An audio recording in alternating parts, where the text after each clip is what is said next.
Hello, how are you doing? How do you like your tea? How do you have your tea? I don't have tea. What do you have? I have coffee, double Espresso, and you can have it just before bed and you won't go to sleep. Yeah, how did you know? Just a random guess, you know. Obviously, it's based off of the murder mystery novels by C.J. Sampson. Had you read the novels at all before you had read the script? I'd read them a long time ago, yeah. 2008 or 9 or something like that. And I was offered the part of Cromwell, which I was very excited about. So, but I'd read them and I really enjoyed the books. I thought they were great. But there was only about 3 at the time, I think. I think there's about 7 or 8. 7 or 8, yeah. I think something like that, yeah. I hadn't read them before the script. My dad had.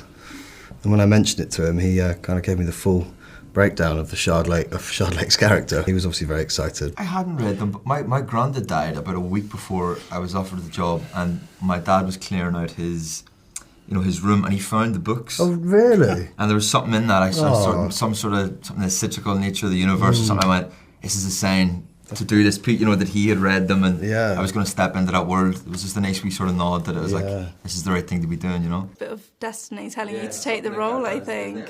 Yeah, something like that. I was thinking of him when we were filming a couple of times. I went, oh God, he'd love this, That's lovely. Yeah. Sean, this obviously isn't your first period drama. How does it compare to other shows that you've done, like Game of Thrones, Lord of the Rings? Maybe it's a little bit more accessible than such as Lord of the Rings, which it's wonderful. And by accessible, I don't mean dumbing down. I just think it's more relatable to the ordinary man or woman. Arthur and Anthony, we obviously see a bit of competition between your characters.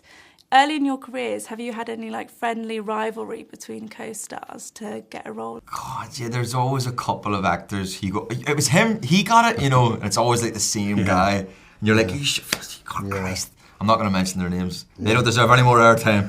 But it's friendly, it's always a friendly thing. It is. I think it does, because the first time you're like, oh, the second time is, oh. Mm-hmm. Then I think it grows the familiarity of going, oh, here we are again, my old adversary.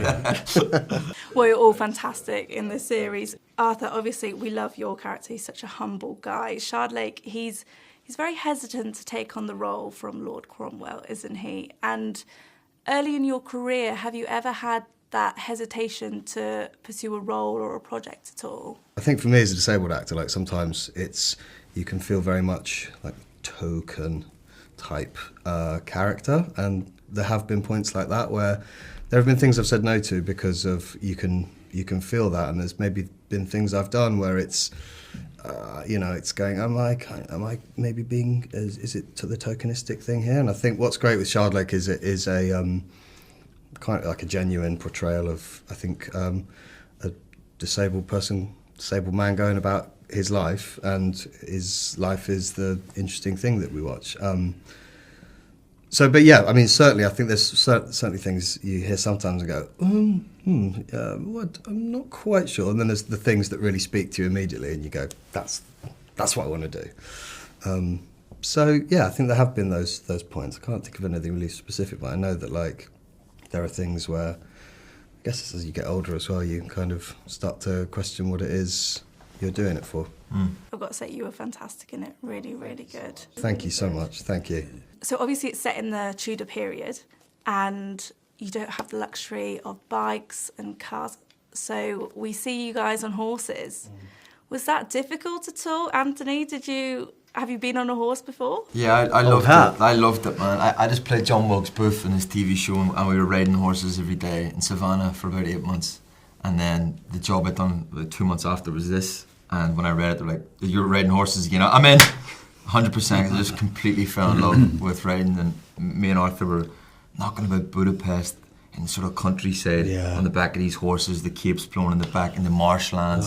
Swamps and plains. We had this crazy guy called Laszlo, shout out Laszlo, who was the horse master, who was would give us palinka, which is like the sort of moonshine of schnapps. And we'd drink that and we'd be riding horses. Bit of courage. This is offset. This wasn't why we were filming. Yeah. But it was to learn how to ride these horses. One for us, one for the horse. One for us, one for the horse. The horse would just do anything. So we loved it, man. We loved riding the horses on that. Yeah. You took to it like a duck to water. Yeah. Honestly, I think before this job, I had respect for horses, but I was maybe a little afraid of them. And as soon as I got the job, it was, okay, you're going to be, because Shardlake loves his horse. It's like he's quite a lonely guy. It's like one of his best friends, really. So I was like, I'm going to have a great relationship with this horse. And for the most part, I think I did. There was a few hairy moments, sure. But I did, yeah, I loved it. I think it's a really beautiful thing to have a connection and ride a horse. It looks so difficult, so hats off to you. What was your favourite moment on being on set? I like being in my office. I quite enjoyed that. And it's quite dark and moody. The man that holds all the power. That's the only place I was, so I can't really comment on it. I liked when we were out in the open, when we were in those marshlands, knocking about, on the back of these horses, me and you just laughing for hours. Yeah. We were doing these big intense wades, so like the camera was way up there, so we didn't have to, have to be too serious, and we were just making jokes for hours and hours, and it was just so much fun, man. There was a day we were out on like quite a big grassy plain, and we were like, it was like the kind of 4x4 with the crane. Yeah. And we were kind of chasing after it, and it was, it was just brilliant. We were, they were like, not too fast, boys, and we were trying to. We were just trying to get them, and they, so the 4x4 had to go a bit faster, and it was. It was great, it was just Why so you do it much for? fun. Like, it when was you're a such kid, an adventure, you've got the mountains around you, forests, and that was, it was true adventure, and we were just having such a laugh, weren't we? Well, Shardlake doesn't have the luxury of modern detective gadgets that we have today. If you could give him a gadget from today's world to help him solve all the crimes, what do you think you'd like to give him? A nice little rod. Maybe like a trendy little DSLR.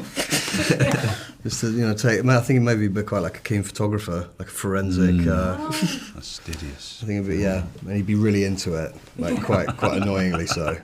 I think Barrack would probably like Tinder, to be honest, with his cod piece, you know what I mean? Yeah. Knocking about that. Talks about Henry VIII and Anne Boleyn. There's a lot of beheading in this.